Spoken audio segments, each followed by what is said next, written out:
Apa yang harus kita lakukan bila orang tua kita dan suami terus berselisih? Kita bela suami, orang tua kita mengatakan kita durhaka. Kalau kita bela orang tua, suami kita marah.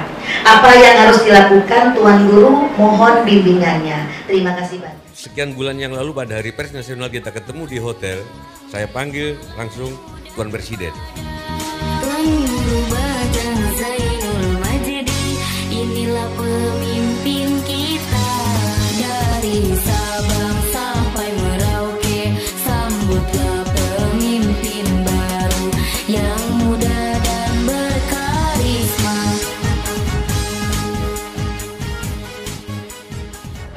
Dan beliau adalah Hafizul Quran. Dan yang paling utama, kita semua mendapat kehormatan yang luar biasa, mendapatkan ilmu dari beliau. Makanya jangan sia-siakan. Kalau bahasa santrinya adalah kali ini kita tabarukan. Sahabat tahu tabarukan nggak? Jare wong Jawa ngalap barokah, golek barokah. Barokah yang dari Allah Subhanahu wa Ta'ala turun ke beliau, dari beliau turun ke kita semuanya. Beliau kalau sahabat tanya hari ini harusnya kemana, saya dengar dari sahabat beliau, ajudan beliau, harusnya beliau ke Australia. Undangannya banyak, tapi hati beliau cenderung ke kita. Alhamdulillah.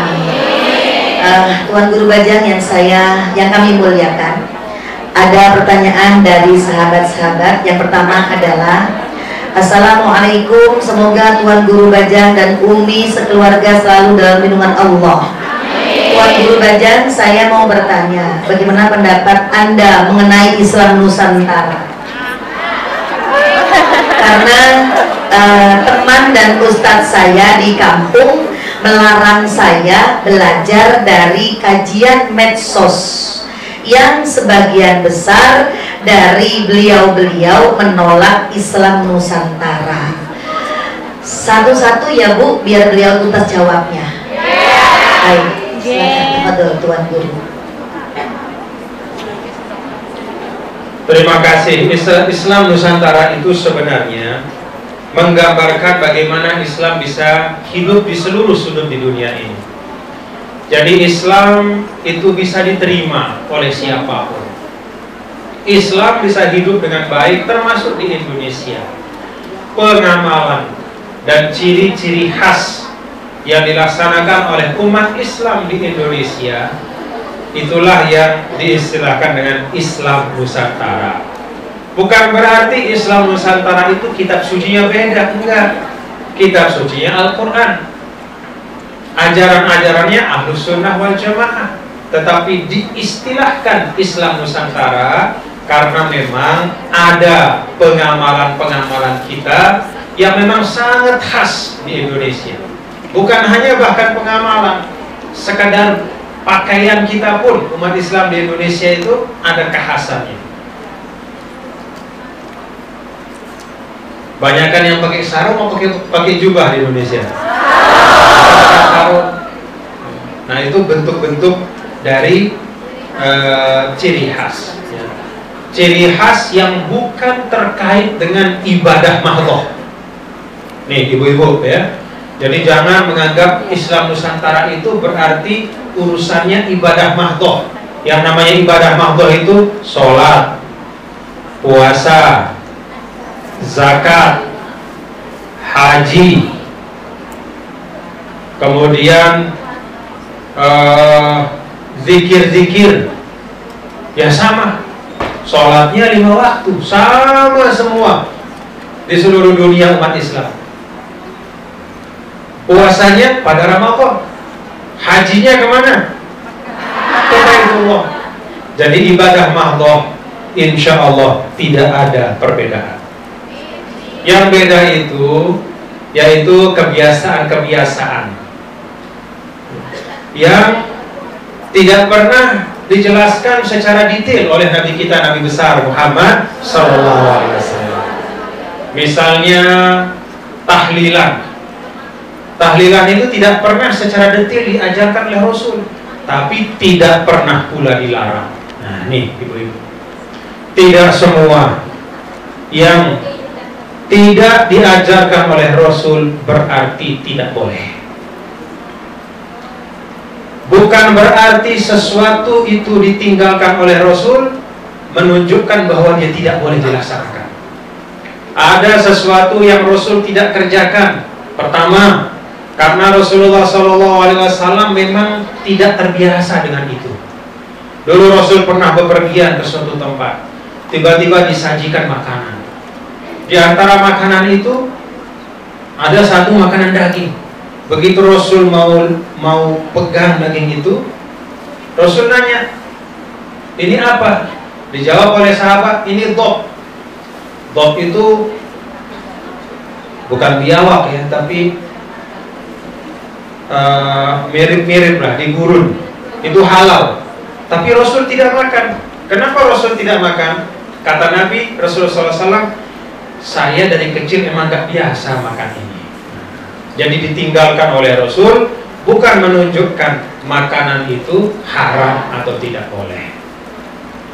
Kadang-kala juga Rasulullah SAW meninggalkan sesuatu karena tidak ingin sesuatu itu diwajibkan atas umatnya. Contoh, Rasulullah SAW tidak setiap malam sholat tarawih di masjid. Kenapa? Karena Rasul tidak mau umatnya memahami bahwa tarawih itu wajib. Rasul tidak mau umatnya menganggap bahwa sholat tarawih di masjid itu wajib. Maka Rasul sholat di masjid dalam beberapa malam, dan pada malam-malam yang lain beliau sholat di rumah. Tidak sholat di masjid bukan berarti tidak boleh tarawih di masjid, tapi Rasul tinggalkan sebagian malam-malam Ramadan itu dari tarawih di masjid karena beliau tidak ingin umatnya menganggap bahwa sholat tarawih di masjid itu hukumnya wajib.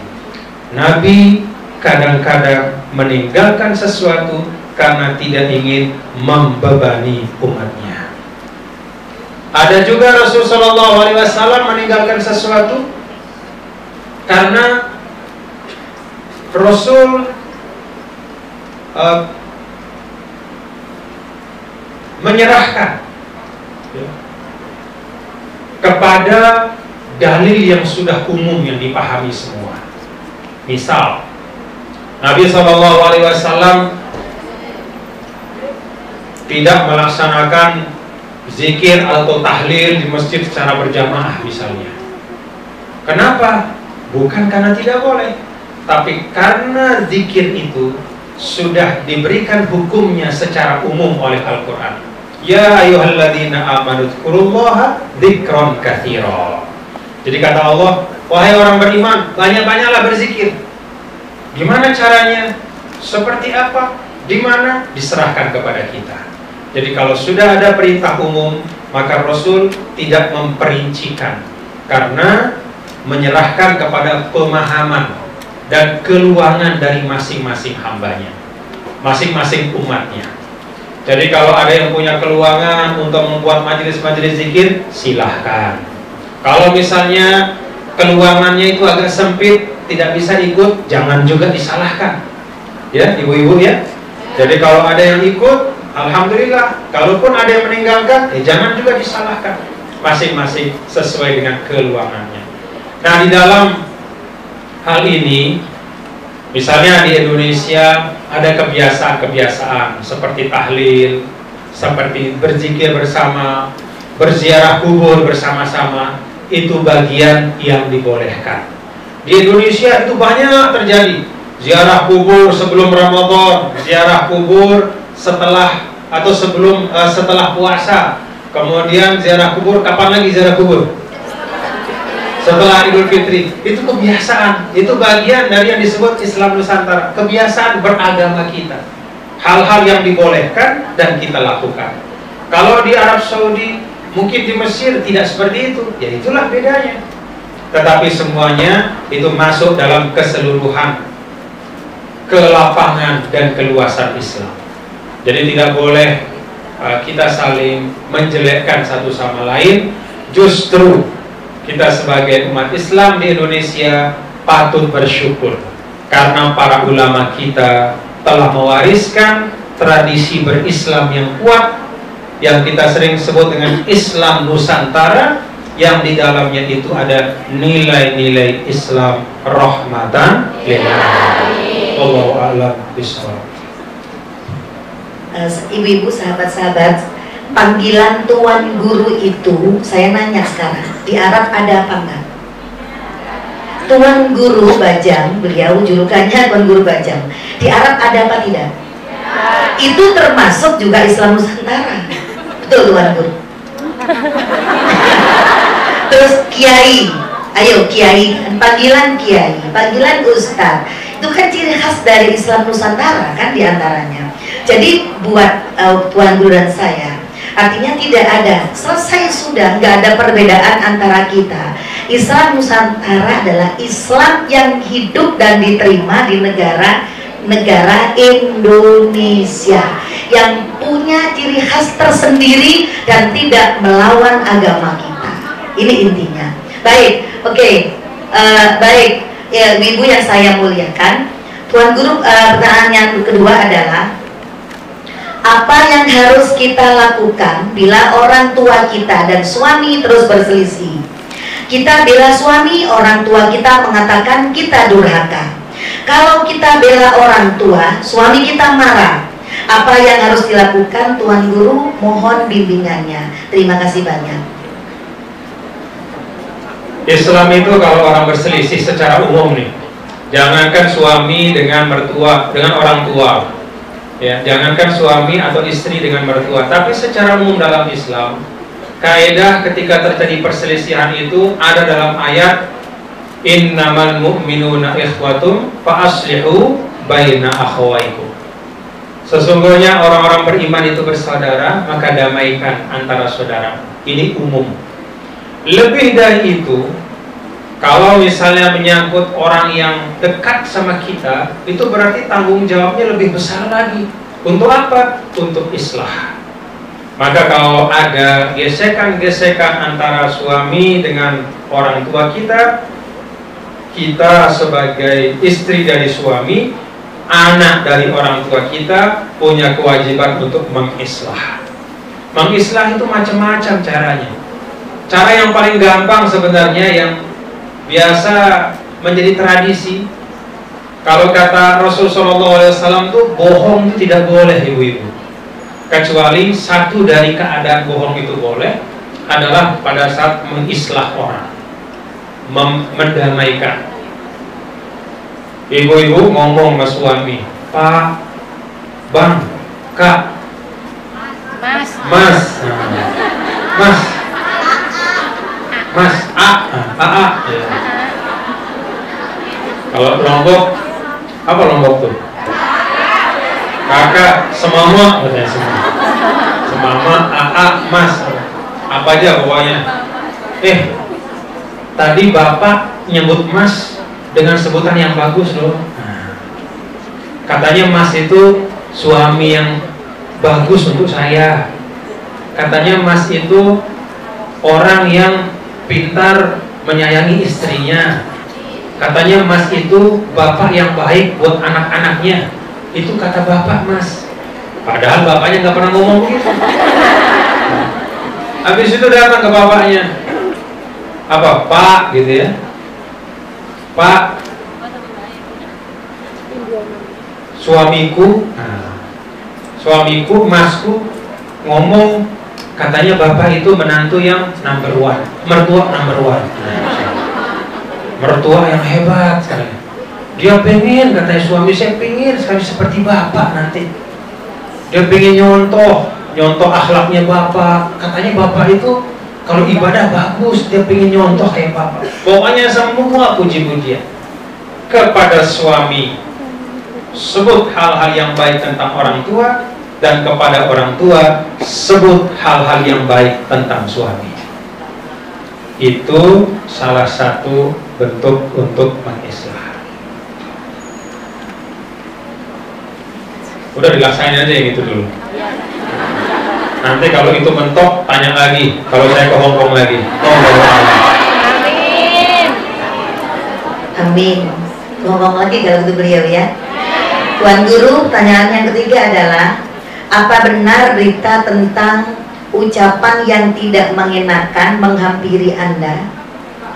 Apabila ini ya, apabila berita tentang ucapan yang tidak mengenakan menghampiri Anda saat di bandara oleh orang keturunan Tionghoa, untuk jawaban ucapan terima kasih banyak.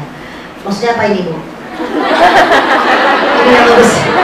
Oh, ya Allah. Ini kali ya, bagaimana kalau kita mendapat caci makian gitu ya dari orang lain etnis gitu kan ya, dimanapun berada gitu. Ya, betul, betul. Urusan etnis itu bukan urusan manusia. Siapa yang pernah minta dilahirkan jadi orang Sunda? Pernah minta nggak? Kira-kira kalau minta lahir sebagai orang apa? Orang Arab.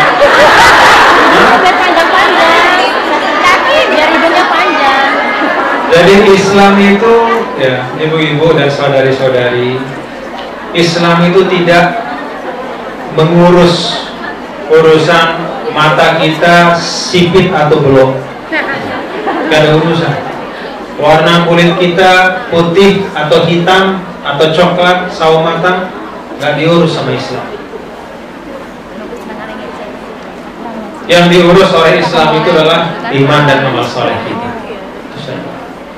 Jadi terhadap orang yang beda dengan kita, apakah beda etnisnya, beda bangsanya, tidak boleh membuat kita membedakan perlakuan terhadap orang yang satu rasnya atau satu bangsanya dengan kita. Karena dia pasti tidak pernah minta juga lahir sebagai bagian bangsa itu atau ras itu. Maka jangan dan tidak boleh di dalam Islam kita melihat orang lain yang rasnya beda dengan pandangan yang merendahkan atau meremehkan. Itu yang di dalam istilah Rasul disebut dengan aibatal jahiliyah. Jadi dulu pada zaman jahiliyah itu orang biasa melihat orang lain dari status sosialnya dan keturunannya. Anak siapa dia? Suku mana dia? Dia orang bangsawan apa enggak? Inilah yang dihilangkan oleh Nabi yang mulia Rasulullah SAW. Maka Rasul mengatakan bahwa manusia itu diukur dari ketakwaannya. Ibu-ibu, dulu beberapa waktu saya dihina oleh orang. Kebetulan etnisnya beda dengan etnis saya. Tapi saya marahnya bukan karena etnis beda, tapi karena dia menzalimi saya. Dia umpat saya di depan orang banyak, saya dan istri saya Ummu Azza. Kami berdua diumpat di satu tempat yang jauh dari tanah air juga. Kan rasanya gimana gitu ya, ibu-ibu ya? Kalau kita diumpat, bukan karena rasnya, tapi karena kezalimannya. Menghadapi kezaliman seperti itu, kita punya dua pilihan. Kita mau balas atau kita maafkan. Kami berdua